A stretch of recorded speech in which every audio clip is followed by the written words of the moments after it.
In the Y2K, a young brother emerged to take the marching band world of commentary by storm. Tired of all that band trash talk, he set out on a mission to inject robust flavor while keeping things moving in the right direction. Want that straight talk? That 100? That spot-on commentary? Then maybe you should get yourself a shot of prune juice.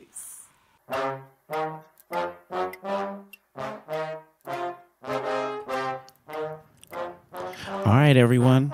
Welcome to the second part of the Prunalysis for 2016. I'm your host, Joe Beard, and happy to be of service for you. We appreciate all those listening live and listening in podcast form, whether through iTunes, Facebook, Twitter, our website, our blog, or wherever you are on the interwebs. At the end of the broadcast, if you decide you like the show, then we appreciate a donation to the network if you feel so in your heart, of course. Just simply go to themarchingpodcast.com and click on the donate button to help improve the show and help build our scholarship fund. Tonight's show is brought to you by Block Band Music and Publishing, The Edge One Productions, and Double Time Entertainment. We welcome you to part 2 of the 2016 Prunalysis, where we would discuss some great schools' performance from our first major Battle of the Bands, the Queen City Battle of the Bands, that took place in Charlotte, North Carolina. We're happy to welcome back Rashad for another year of discussing bands, but this year, instead of cramming the analysis into the 90 Degree Show, we will focus on more of the technical conversation with Prune Juice. Check out the 90 Degree Show for a pulse of the event from someone that was there, along with discussions and news about our schools. In this podcast, we will discuss Bethune-Cookman University, Southern University, and Prune Juice will give out his PrunRankings of the Queen City Battle of the Bands. If you're listening through our Libsyn service and see a comment section, feel free to leave your comments and thoughts there. You can email the show at marchingpodcast@gmail.com, tweet us at marchingpodcast, or follow our blog, blog4.themarchingpodcast.com. Let's go ahead and get our shot of prune juice. Bethune-Cookman University. I always used to know them as BCC. I tend to think of them that way, but when you got a person on your staff that is from this illustrious university, it tends to remind you that it's not BCC, it is BCU. So let's talk about the... Oh, that's right. I'm glad you started with that. I thought about that too. I always think BCC. I mean, that's just been, most of our lives. Right, exactly. They grew up, changed it up on us, so, we got to give them respect for that. So let's talk about the Marching Wildcats. So they are, of course, a huge band, as always, and they started on the east side of the field. They just opened up with something very, very powerful, man. And kind of like I was saying with Tennessee State, I didn't expect them to play so aggressively and so strong like that. I think a lot of that has to do with hearing them in the stadiums. I think that almost every time I've heard Bethune was either in a dome, unless I was performing against them. I think maybe one time at Hampton I may have heard them, but I heard them slightly from the side, not directly ahead of them. So I wasn't expecting them to come with so much sound, because I tend to think of them as being a really large band that kind of plays more mellow. And that wasn't the sound. It was a pretty sound, but it was very aggressive. Oh, wow. Okay. And I like that, man. I mean, they were the loudest band to that point. Granted, they were the biggest band, but they weren't holding back. They were just playing with control. So props to them there. It was really cool. The entrance was great. The band started getting hype and dancing right after they started playing the music, and then the drum majors just started walking out real slow, like real confident, like boom. And they hit this move very, very uniform. They really showed Tennessee State how you do this. Right. Definitely have to give props to them there. They went from there into In the Stone, which we have all heard many times. Wow. But I don't know, it just sounded really good, really aggressive and strong, but well balanced and blend at the same time. They made their slants, very straight slants, of course. Great marching in the whole band. From there, they made one formation. They did what I've known to call a rotation. I don't know what you call that formation. It's kind of like if you took the Chevy design and made it really lyrical. I don't know what you would even call it. They made something and it was beautiful. I mean, it's very attractive formation. I mean, look at that thing. When I watch the video, you'll see exactly what I'm talking about. Okay. Very symmetrical, nice curves, nice straight lines. And again, great marching, great sound in that. You can hear the trumpets with a lot of really good runs happening. Not a whole lot of them, but a lot of really da-da-da-da-da, good stuff with them. And, one thing you're always going to notice with Bethune is definitely a very clear contrast in the sounds of all the instruments. Trumpets are brassy. Mellophones are actually there, which, again, I'm not used to hearing that. I grew up, with Bethune-Cookman having alto horns for a long time and that bell facing straight up. So they really didn't have very much of an alto presence. Mm-hmm. So to hear the mellophones here and there being exposed actually through the arrangements was pretty cool. But they always have a mellow sound. Trombones are always very gritty. It's very gritty when they play. With baritones, the huge difference between that baritone and that trombone sound. And maybe more than any band that I can think of, the distinction between those two instruments. And that's the way it should be. A baritone should not sound like a loud trombone. They're two completely different instruments, so they should sound different. Great sound with the tubas as well. So let's go ahead and move on to their Dance Girl song. They play Dance to the Drummer's Beat, I think is the name of that song. Let's dance, let's dance to the drummer's beat. Very, very clean articulations. I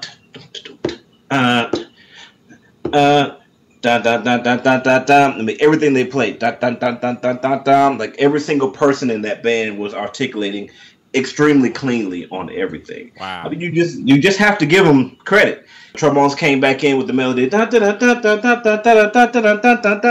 Very clean on that as well. I mean, what can you say? I didn't hear a single wrong note up to this point of the show. Then they moved from there to their slow song. Of course, Joe, you know this one. Slow song was made popular back, I don't know, in the 1930s by Goldilocks. Somebody sleeping in my bed. Oh, Drew Hill? Well, Drew Hill remixed it. Oh, yeah. Well, that's a band song right there, boy. Oh, yeah. Somebody's sleeping in my bed, baby. It sounded great.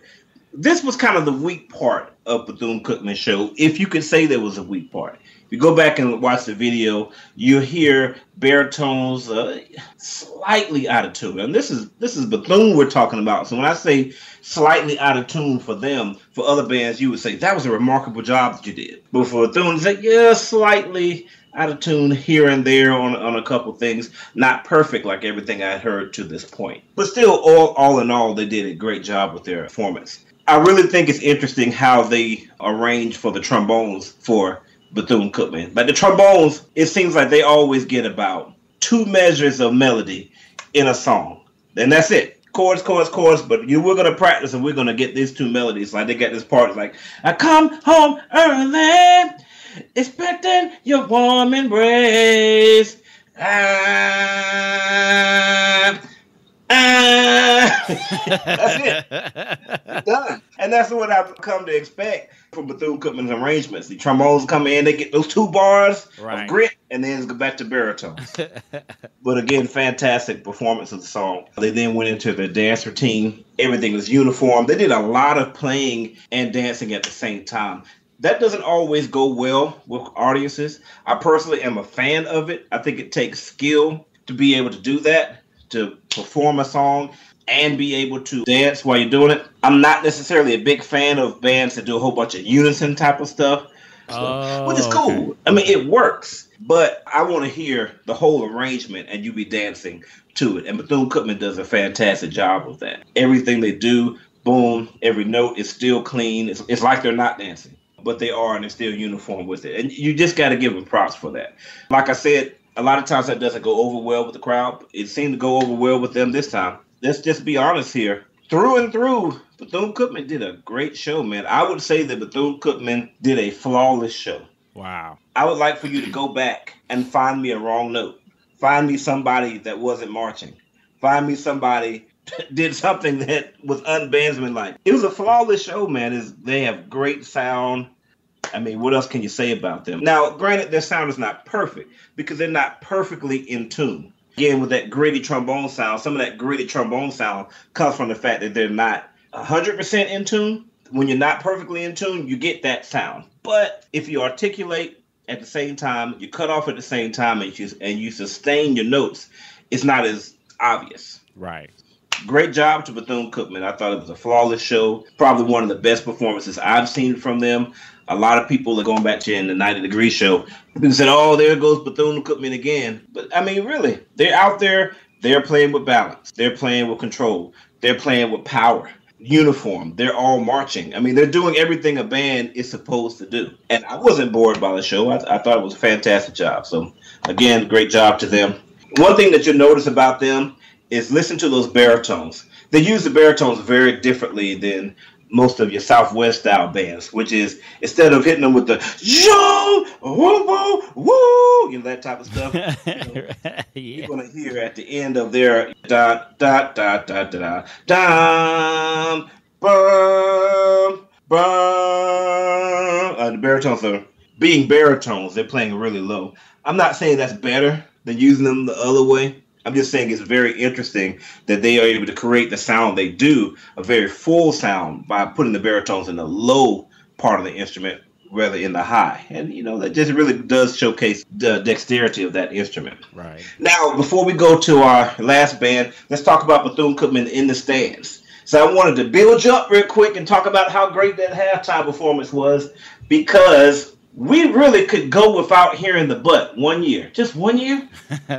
Just 1 year. I mean, here we go. Oh, they're getting hype over there. Oh, what we gonna do? What we gonna do? What we gonna do? This is the first time we played this song. It's brand new. No, it's not. I get it. It takes a lot to for that band to be as precise as they are. You know, for everybody to look like clones on the field. And because of that, you have to sacrifice somewhere. So the sacrifice, I think, is in the book. I don't think they have much of a book. If they do, they don't ever show us unless they're in the fifth quarter battle with a band. But, I mean, just hearing the butt again, I think I've heard the butt from them every time I've ever heard them in performance. Wow. In the stands. So it's just, I'm just tired of hearing it. Also, I was not very happy with the middle of the percussion section. Bass drums, man, they sounded good. They really sounded good. Nice, a nice sound that you could really feel, but it wasn't heard. It was just boom, boom, oh, boom, boom, boom. Snares very clean, but the multi-toms and the tenor drums, they really got to tighten up. Got to get cleaner on that. If you go back and listen to it, it's just they weren't completely in sync on that. So I definitely got to call attention to that, and hopefully those guys will clean it up some. But, ladies and gentlemen, that is Bethune-Cookman. What do you think about that, Joe? Well, one thing that still comes out about them, you basically said a lot of things about them that's accurate, or that's like traditional, as I know Bethune in these last 5 years we've been doing this show. Clean, accurate, precise. And like I said, I bring it back for 2016, the Nintendo crowd. They got the Nintendo crowd, yo. And for those who don't know about the Nintendo crowd, Tecmo Bowl, for all of those folks, and I'm talking about the first one now, not the second one, not Super Tecmo Bowl, because I like that one too now. But in the first Tecmo Bowl, when you would score a touchdown, you would look at the crowd and it'd be however many people in the stands doing the exact same thing. The ultimate uniformity. I believe that Bethune-Cookman exemplifies that currently in these bands. I do want to ask you, when you said they were dancing and playing, I'm not really a fan of that, not really. But they, back in the day, when I see them do it, they make simple moves. They don't jump and do like backflips and try to play. Like, they don't do hard stuff and play. They do like simple moves. Did they do a lot of simple movements when you talking about they were dancing and playing? Oh yeah. Stop, drop with your legs wide, turn right, to the left, turn center, rock, wave your body a little bit, move the other way. Yeah. Okay. Stuff like so simple stuff like that. That's you're effective, dancing and playing. It's really early. This is like really post band camp performance for all of these schools, but Bethune still sounds to be on point. that's what seems to be paramount. And if they're on point now, a lot of the criticism that you had for bad that they should be cleaning up, they probably will clean up by the middle of the season. You know, and then there are a lot of freshmen out there, and all I'm definitely sure some baritone players got kicked out the band. I'm Right. sure they are. And if they didn't, then once they hear this video and they go back and say they were out of tune, they were 50 cents out of tune. You're gone. Right. And you're right, Joe. For all of the bands, I definitely got to give them credit for all of them to perform so well. And this is, for most of them, their first major performance. That says a lot, man. It really says a lot. You know, for Bethune Saturday looked as good as they would look any other time in the year. They've achieved, like most bands, it takes them 2 or 3 performances before, okay, we are now Jackson State. We are now A&T. You know, Right. We're now Tennessee State. Whatever band that you are, it takes you about 2 or 3 performances before the freshmen really understand what's going on. They really believe in it. And the tubas, it takes a freshman tuba player some time before they can really put out some sound. I've seen it develop and a controlled sound on a college level. But Cookman, I don't know if it's because the band's so big and so it's easy for the freshmen to get lost in there, so you don't notice them. But just from the first performance, they're as good as I've seen them at any point last year.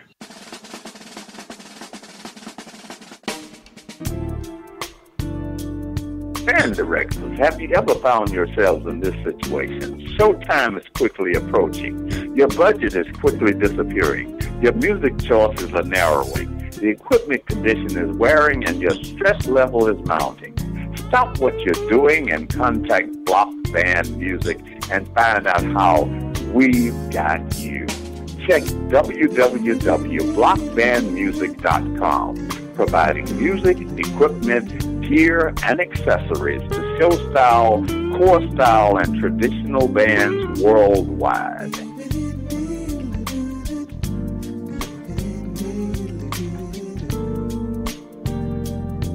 Hello, this is Gadani Normil. I am a project control specialist working in the Middle East, in Qatar. I am a graduate of Lehigh University and American University, respectively. You are listening to the Marching Podcast Radio Network. Southern University, the band that many of us came to see. There is no doubt that they were the most popular band. Everybody was just so excited to see them, to hear them. When I walked into the stadium, I heard somebody cranking, and I'm sure I was like, okay, that's got to be Southern. The whole event, as far as I know, started with Talladega and Southern going back and forth at it. And you really had the opportunity to see Talladega's not where Southern is. Maybe last year they were closer, but this year they're not. They have a very similar playing style, which I think is what people like to see about that matchup. As far as let's go, let me give you every single piece of oxygen in my body and push it through this horn until I pass out. They both play like that, but there's a difference. There's a certain finesse that Southern has when they play. And I just want to touch on that real quick here, because it's almost illogical that Southern sounds as good as they do, because you're really maxing out those instruments. Brass instrument can only take so much sound, so much air before it pushes out of tune. That's just the design of it. It only can handle so much air. So if you've got 24 trombones and they're all blown as loud as they can, to the point that the instrument just by nature is going to go out of tune, how do you get them to sound as good as Southern always seems to do? There's so many bands that play that same way. I'm sure you know exactly what I'm talking about, Joe. There's so many bands that play, we're just going to play as loud as we can. We're just going to boom. But when they play, you're like, that sounds bad. And let's be honest, there's times when Southern sounds bad. There's many a time I've heard Southern play something like, that sounds bad. Don't live on your own hype. But more times than not, all of us hear Southern and we say, God darn, that sounds good. That wasn't what I was trained in, but wow. But they used to it. It seems like they used to it. They start way down in grade school with them. You know, they come out cranking all them parades and stuff. Exactly. So one thing I want to comment on that is I don't think it's impossible to do. It just takes a little bit of control. You don't have to all play in tune to have a good sound. that sounds ridiculous. I know, just bear with me. You don't have to be all in tune to have a good sound. What you have to do, though, is you all have to articulate at the same time. You all have to come together. Boom, all together at the same time. If you come in, then it sounds bad. But if everybody can, boom, right there together, it sounds good. Number one. Number two, if you can get most of the band to articulate the same way, it sounds good. Some people doing a da, and some people are doing a ta type of sound. It doesn't blend together as well. But if you can get everybody articulating the same way and at the same time, boom. Here's the other thing. Cut off. If you can get everybody to cut off the same way at the exact same time. When there's so much sound that's coming at you, it can overwhelm your ears to the point that you're not able to determine the differences in the pitches. But what happens is, if you've got, again, let's say 24 trombones, as if individual trombone players start to peel off, you start to hear the intonation problems until you have that one trombone player left. That's like, oh, that dude, oh. And go back to Talladega's show again. That was all over their show. I mean, you hear euphoniums in particular hanging over just a little bit, just a fraction of a second longer than they need to. And all of a sudden, it was obvious that this person is really out of tune. But here is the number one thing that makes a difference. We talked about attacks. We talked about release. But the number one way that I think that Southern has developed their sound so they're able to play with so much power and still sound good is the sustain. Which means that if you're flat, that's fine, be flat. But stay on that note and don't let it waver one iota. Don't autocorrect the pitch. Yeah. So many bands, you hear them, they go, oh, or oh, you know, they can't hold that pitch straight. But when Southern seems to play, it seems to be, oh, they hold that pitch. And if you're flat from me and you're sharp from me, but we're all sustaining, we're all coming in at the same time, all sustaining at the same time, and all cutting off at the same time, what it does is the intonation becomes more of a timbre type of thing. Mm-hmm. Like if you think about like a hardcore rock and roll distortion guitar. Oh, yeah. That's nothing but just adding overtones to the sound of a regular guitar to create that sound. And that's what you tend to hear when you hear Southern. You hear the same type of notes as Bethune-Cookman is playing, but it's a dirtier type of sound. It's an edgier type of sound that you hear from them. And that's because the intonation issues are just sounding more like a timbre type of thing as opposed to you saying, oh, that's really out of tune. So now that we've said that about Southern, so let's talk a little bit. The first thing I recall hearing from them, Ready or Not, the Fugees. Oh, Ready or Not. Here I come. You can't hide. I'm gonna find you. Right. And make you love me. No, that's the original version. I wasn't really impressed by that. I'm probably the only one. Probably not. I really wasn't. Half notes have never really done a whole lot for me. So when I hear Ready or Not, oh, here I come. Yeah. Oh, gonna find. Oh, I just half notes just don't do it for me, man. I don't know. Like I want to hear you play. You know, I'm not really excited about the trumpets coming in and the baritones being twice as loud playing a half note. I'd rather them do some melody stuff, make the melody be heard. The most important thing about music is to make sure the most important thing is the most important thing. So if the melody is the most important thing, let's hear that. And I really don't think that they stay true to what I was just talking about on this song. I thought the mellophones have been in pitch quite a bit. I thought you heard that a lot in the baritones as well. I wasn't really excited about it, but it was powerful. They played some other stuff. I don't remember what it was, and I wasn't all the way in the stadium for the whole time, but they were very powerful. Let's just admit that, and they sounded pretty good. Right. So let's go ahead and jump over to their halftime show. Lined up in the end zone, you can see a major difference right here, just in this, between Southern and Talladega. I talked about the fact that Talladega was lined up. People are scratching, making sure that body parts are still there. Right. Moving around, sending text messages. I don't know if they sent a text message, but they probably did. Southern, epitome of discipline. Boom, just like Bethune. Standing there, nobody moves, nobody looks around. Then the drum major comes out. You know, energy. You know, he's got those legs way up. You know, oh, it's from Jaguar Land. You know, we all know how it goes. And He hits that. He puts his head on the ground like how we expect it, and no matter how many times we see it, it's exciting. He gets up and the band starts marching. Hey, jump into their first song. Actually, I had Mr. Edgerton to let me know what they were playing. It's Can't Stop the Feeling by Justin Timberlake. Let's talk about how Southern does their show here. They're in the end zones. They turn and face the east and give them a couple of seconds of sound, and then they turn and face the west and give us a couple of seconds of sound. We're like, wow, it was really loud. And then they face straight ahead and they march downfield, marching from north to south. I do take some issue with that. Yes, they're precise in their marching. Yes, those yard lines were great. And yes, me saying this is not going to change Southern at all. I know this. I'm still going to say it. When you have a band that's as powerful as Southern, it's awesome to lead with that and let that power be the number one thing. To me, it's kind of disappointing to have all of that power and to spend the first 2 minutes of your show without any of us experiencing it. The only power that we felt was they turned around and faced us for literally 2 seconds, and then boom, it was gone. Marching. Yeah. So all of that amazing, I mean, you could tell there's an amazing amount of sound that's going downfield, but we're not feeling any of it. To me, that takes away. Listen to bands up until that point. You know, Bethune Cookman marched across the field straight at us. A&T faced us pretty much the whole time. North Carolina Central faced a lot. So you have smaller bands, but they're keeping their sound facing us all the time. Power, power, power, power, power. Where you have Southern, which is much more powerful, but you really couldn't feel the effect of it because they spent the whole time going downfield. Now, then from there, they broke into a couple of groups, and then they used the groups to make a formation. We've all seen it before, the kind of like the V formation,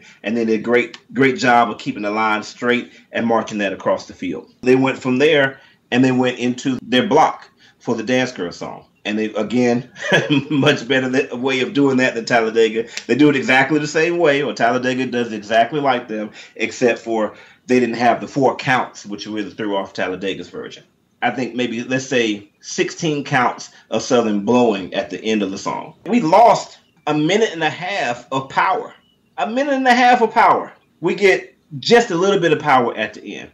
I just wasn't really feeling that. That kind of took away for me. Again, I know that Southern is not going to change that. Yeah, that's just tradition, yeah. They're not going to change that. But I have seen them come on the field. My very first time ever seeing Southern University and knowing who they were back in sometime like 93, 94. And they came on the field at the Bayou Classic, and they opened up in their slants, and they started out with In the Stone, and they just nailed it. And so they opened up with power facing us.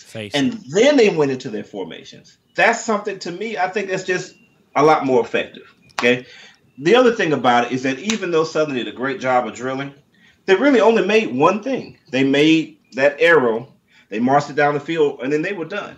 And that's very unusual for Southern, because we've seen Southern make the halftime score. We've seen them make the star of the show. We've seen them do the circle drill. We've seen them last year, they made all kinds of stuff on the field. I think they made Vote and Faith and all kinds of things that we've seen Southern do. So to see them come out there and just make the arrow and then that's done, I can't let them pass on that. And I understand that things have been hard down there in Louisiana. Yeah, I was going to say that. It's early, and I think it's called the Chevron drill, but that's basically the easiest thing. And it's supposed to show how they can stay in line moving down the field, too. It's supposed to be discipline drill, you know what I mean? So the Chevron drill is boring, though. I wouldn't say it's boring, but I just can't give you a pass just because you're Southern. Southern is one of my favorite bands. That's been the case. Southern is the reason why I got into Showstyle Band. Let me just put that out there.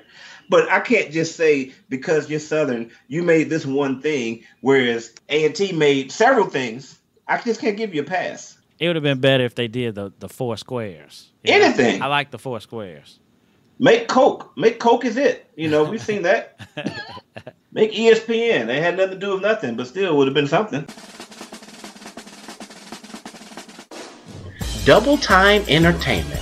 Our passion is music and promoting HBCU marching bands as well as high school marching bands through high quality movie videos and photos.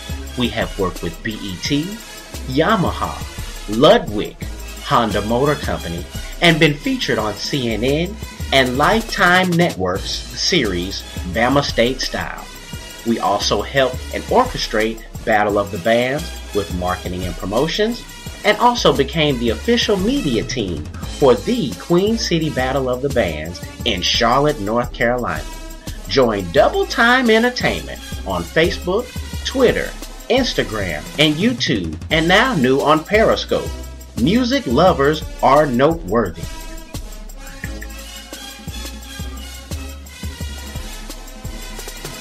Hello, this is James Alexander, Solutions Architect for a leading healthcare technology corporation, lover of great bands, ready to chop it up with Brother Joe, and you are listening to the Marching Podcast Radio Network. So then they went into their dance girl song, and their dance girl song was Beautiful People by Christina Aguilera. Thanks again, Mr. Edgerton, for giving me that information. By the way, I just want to put it out on the air. That dude makes some great videos, man. Like, he does. If I didn't know anything about Show Style Band, I would join a band just because of his videos. So shout out to you, brother.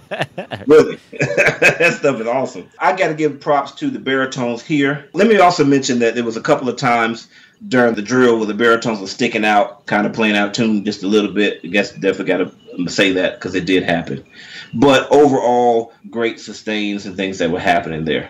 But when we get to this dance girl song, man, these baritones, actually euphoniums, they were killing that part, boy. I can't remember how it goes, but it's like or something like that. Great job, euphoniums. Great job. Great articulations for them. Great job to the trumpets as well. Good sustains going on. Same thing I was telling you about at the beginning, whereas the whole band is playing their note and they're staying on that note.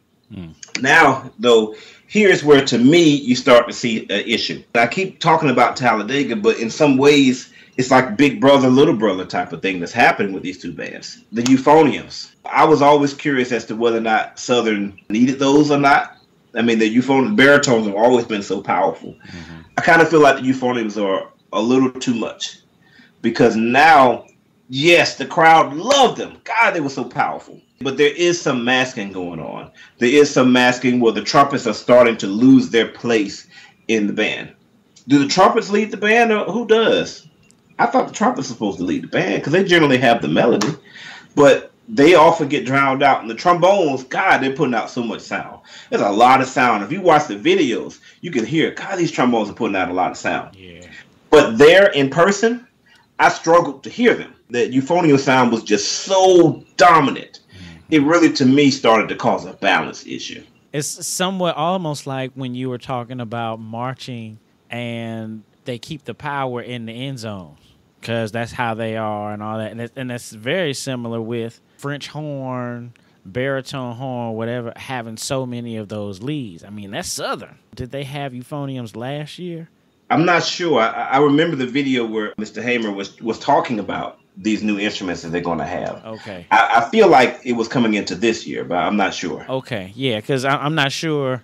I don't remember us talking last year about Southern and you talking about euphoniums. But maybe that's something they're adding on for more flair, more edge.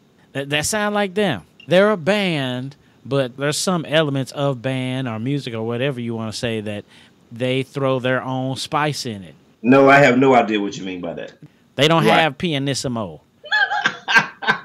Let's say A&T will do something in the stands, and then they'll hit those dynamics. Southern is like crunk. They come in at crunk. Then there's a break, and then it's just, like, you know what I'm saying, right at the end. Right. Goes from crank to Yes, and there's a word I wanted to say, but I probably can't say it. But that's when you gotta reach down and pull them up. You know what I'm saying? It's that time. They didn't play it against us, thank goodness. But in '97, they had Blood on the Dance Floor with Michael Jackson. Blood on the Dance Floor. Man, that was scary in '97. And I think they've played it in another year, maybe a couple years ago, but it just did not have that fear that '97 did. But that song just continued to get louder. Like it start,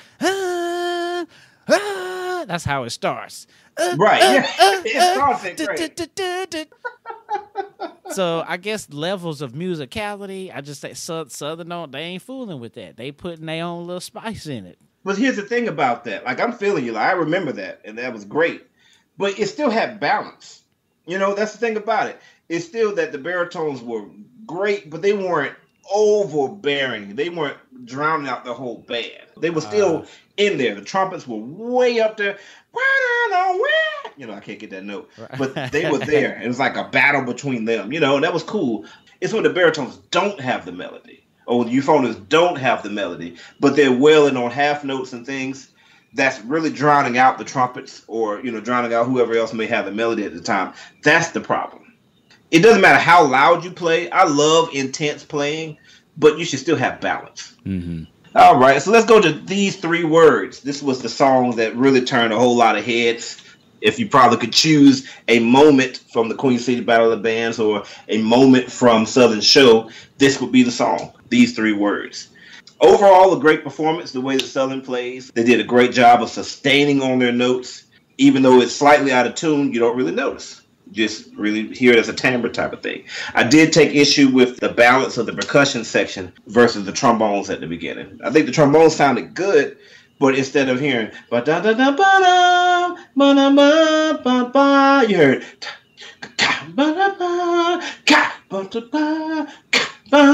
you know, bring those snares down a little bit and allow those trombones to really come through. Very powerful arrangement, but very simple arrangement. Let's just be honest with that.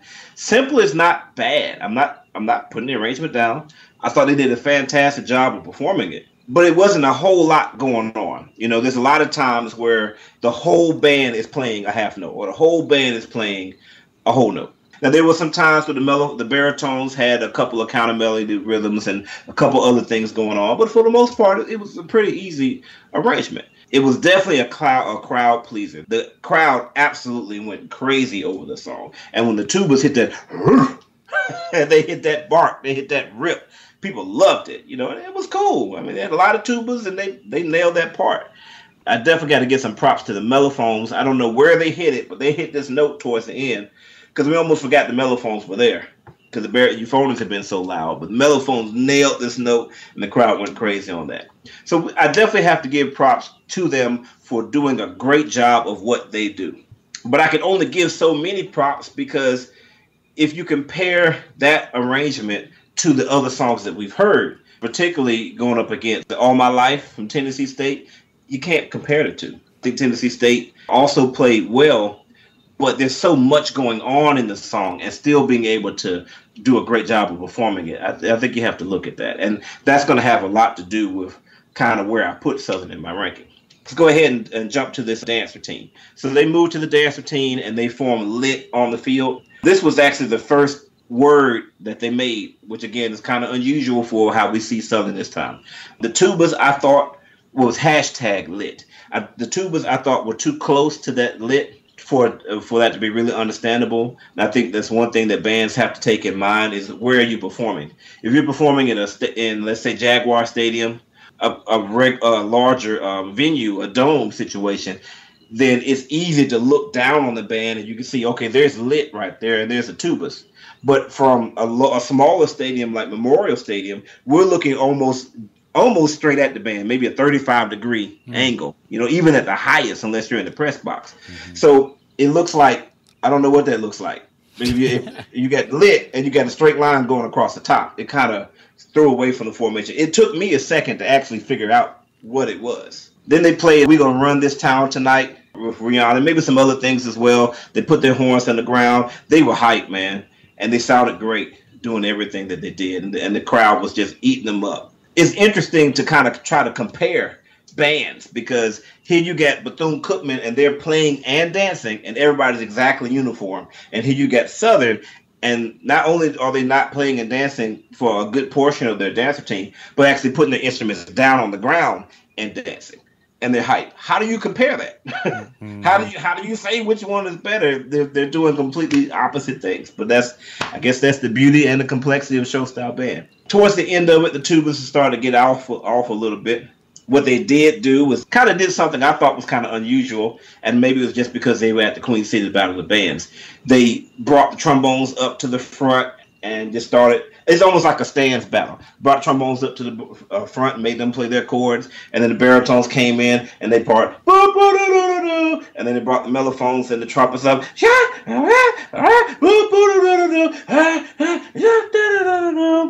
This whole time, though, the tubas are really shining. Probably all the way from, I'm not sure how well they were doing in the Dance Girl song, but all the way from these three words to this part here, the tubas were really, really doing their part. This is where you see the difference between Talladega and Southern. Yes, Southern had balance issues just like Talladega did, but the loudest instrument in your band should always be the tuba section. That's where the foundation of everything comes from. And Southern, mainly because probably their bigger numbers, was still able to support their band and actually just edge those euphoniums just a little bit so that you were able to have less of a balance issue there versus Talladega, where the euphoniums were louder than the tubas were. They left the field on fire, and because since they couldn't leave, they played a couple other songs on the field, and the crowd was begging them to stay and probably would have asked them to play a couple other songs. Wow. Great job to Southern overall. It sounds like them, and they got the good response. They're really consistent. And I think you said that before, but they're just consistent. I'm glad that they represented the SWAC out there in North Carolina land. I'm glad that they went out there and did well. I'm glad that they showed up.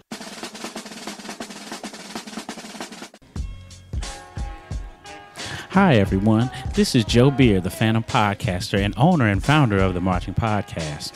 I want to tell you guys about this website, theedge1pro.com. That's DAEDGE1pro.com. This is the website of my man Garrett Edgerson, the media director for Southern University's Human Jukebox.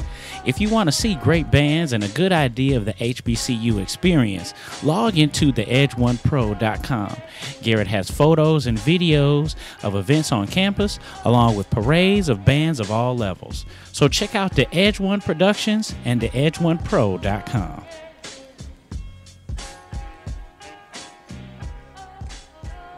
Hello, this is Leonard Holden, Director of Bands at Southwood High School in Shreveport, Louisiana. I've done studies at Jackson State University and a graduate of Mississippi College in Clinton, Mississippi. I'm also the director of the Shreveport All-Star Band. You are listening to the Marching Podcast Radio Network. So now it's time to go back and rank them. Okay, yeah, sounds good. So, yeah, these will be the power rankings here. And just for the record, I am perfectly prepared for the death threats. I'm ready for them.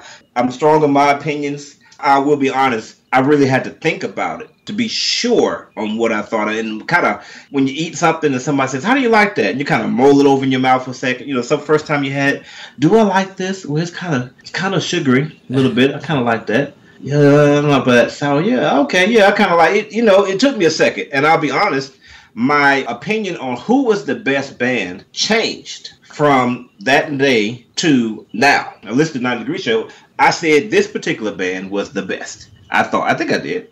If I didn't, I think I hinted at that. You did. No, you did. You did. Okay. That band was not the best. I had to change my mind on that. So there's 6 bands that I saw. Of course, we had to eliminate Benedict and Winston because I didn't see those two.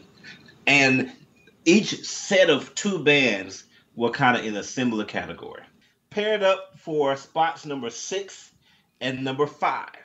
Talladega College and North Carolina Central University. One band was a smaller band that really seemed to be developing and developing a very mature sound for their size, particularly, again, for the small amount of time that their current band director has been there. The other band also is really roughly about that same age, except they have only had a band for that same period of time. They're a much larger band, but there's a lot of issues as far as blend, as far as balance was concerned. Very powerful show, but there's elements standing at attention, balance and blend. These things are kind of missing. They did make a couple of formations. They did 2 different drills, and you got to give them props to Talladega for that. I'm going to put band number 6 at Talladega College, and band number 5, North Carolina Central University. Here is the dispute of the day, and I'll be honest with, I'll be fair with it. I can understand if people disagree with me. One band did a great show. They really excelled at everything they did. They were a crowd pleaser. The crowd loved them. There really wasn't a lot of down points in the show. The energy level pretty much throughout the show was good. The level of difficulty of the show was not very difficult. They did a single drill, and then that was it. One drill. The Dance Girl song they did was relatively difficult, but then the slow song they did was very powerful, but not overly challenging. There were some issues from time to time as far as balance was concerned and blend. And overall, like I said, it was a decent show, but I've seen a whole lot better from this band. The other band, to me, had the best show of the whole night for the first few minutes. From there, their energy level went down. However, it wasn't due to them getting bad as a band. The low point as far as their performance was concerned was really the slow song, where you could tell there's a lot of issues as far as we don't really know this. But them playing Mission Impossible, they actually played Mission Impossible very, very well. Just wasn't good timing. The performance was great. The Judas was great. How they played the dance routine was low in energy because the show was too long. But overall, they still had a level of complexity, a level of difficulty of their music that was way above anything anybody had done that night. If they had cut that show shorter, made a few different decisions, then they probably would have done better. How do you rank them? You have one band that did a fantastic job on something relatively easy, particularly, again, the drill. And you did another band that did a great job on something that was really difficult, but couldn't keep the energy going. How do you rank them? Here's a drum roll, please.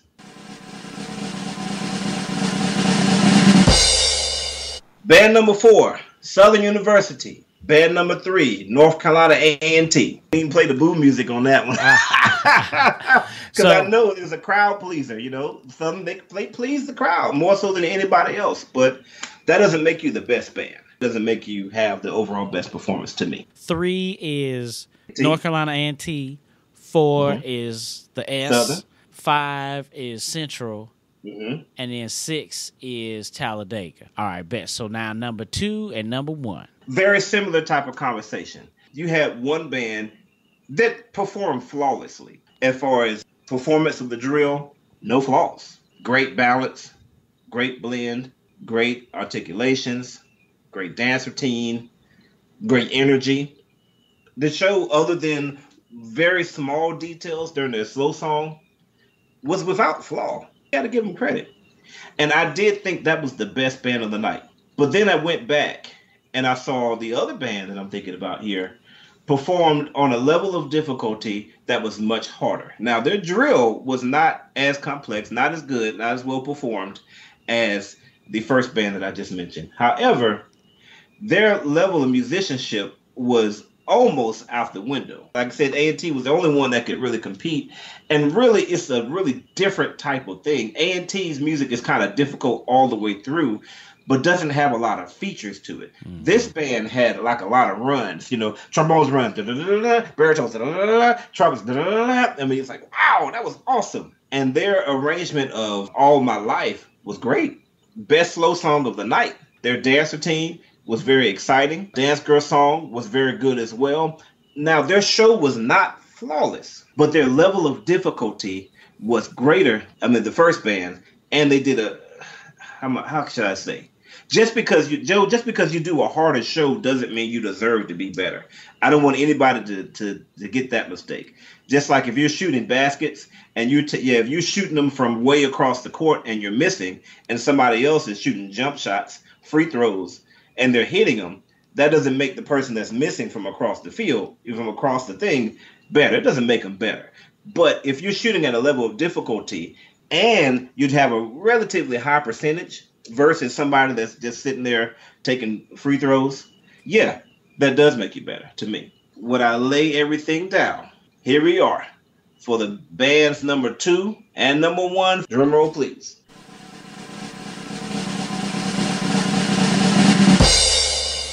Band number 2, Bethune Cookman University. Band number 1, Tennessee State University. Wow.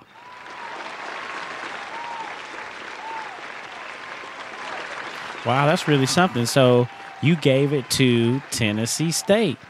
Mm-hmm. So overall, like you said, they blended well, good musicality, and they were pumping, and they had a good show. Excited. Shout out to Lil Diamond. I just thought about her. Again, she was the one out there, so we have to give her props. She gave them good luck here with the Prunalysis. So that's.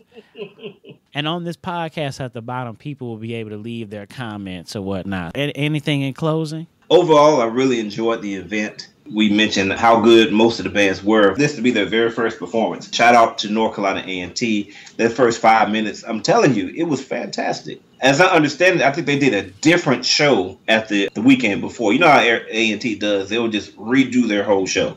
I haven't watched it, but God, if they redid their whole show, that makes it even more amazing. So I definitely have to give them credit for being where they are. But they got some work to do as far as the decision making that they're doing. But I pray that none of the things that have been said to them as far as the energy level of their show and dying off and them trying to do much, I hope it doesn't change their direction, because they are the ones they're really the trendsetters as far as changing up things and not doing the same thing all the time and keeping it unexpected. Fantastic job to Bethune Cookman for just being perfect right now. First major performance and perfect. Great job to Southern University, who I understand that they didn't do a lot of the things that they would normally do, and I'm sure that was because of some of the things that happened in Louisiana. And, granted, if they had done some of the things that Southern normally does, more of those formations and things, I think I probably would have ranked them a little higher. But, I can't just give it to them just because. Getting those freshmen in there, but helping them to become part of Southern's band, they did a great job with that. I want them to work on that balance, though. And to Tennessee State, to North Carolina Central real quick. You guys, again, you impressed me. Probably the most impressive band of the night was North Carolina Central, because I didn't know what to expect with them. So to see, oh, wow, they sound pretty good. Other bands, I knew they were going to sound. I knew what they were going to bring to the table. North Carolina Central, I had no idea. So for them to sound as good as they did. To Winston-Salem, I'm sorry I missed you. But Benedict, you guys had a great sound starting out. And lastly, to Talladega, man, we really hope you guys can continue to be one of the top-notch bands. Continue to really push it out there, because I like seeing you guys. To Tennessee State, man, you guys did a fantastic job. I'm very excited because I think that Tennessee State is one of the most underrated bands, and I have continuously ranked them at like number 3 or number 4 at some of the Honda Battle of the bands that I've been to, because I just didn't think that everything came together. I was very excited to see, wow, Tennessee State was actually the best band here. Fantastic. As far as Block Band is concerned, my company, we are out there supporting our band directors all the time. We want band directors to understand that we are a company that supports show style and core style bands. There's not another company that I know of where you can get things for your show style band and the person that you're talking to knows exactly what type of drum heads that you need, what type of music that you need. They understand what you're trying to do. What other retailer was at this event? Was there another retailer of marching band stuff here at the Queen City Battle of the Bands? This is what Block Band does. Right now, Joe, we're moving tons of spats and tons of shoes and tons of gloves to bands all across the nation, as well as lots of percussion equipment right now. We've delivered over roughly 113 pieces of music, I think, right now, and I'm sure we're going to deliver a whole lot more. We're excited to be supporting these bands. I'll keep going to these events and trying to lay out the truth, and we'll keep supporting these bands and give them the products that they need in order to be their best. Thank you for your time, Joe. I appreciate you, buddy.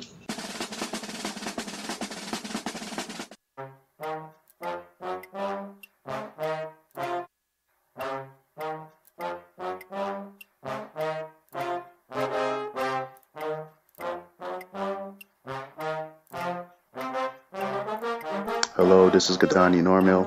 I am a project control specialist working in the Middle East, in Qatar, a graduate of Lehigh University and American University, respectively. You are listening to the Marching Podcast Radio Network.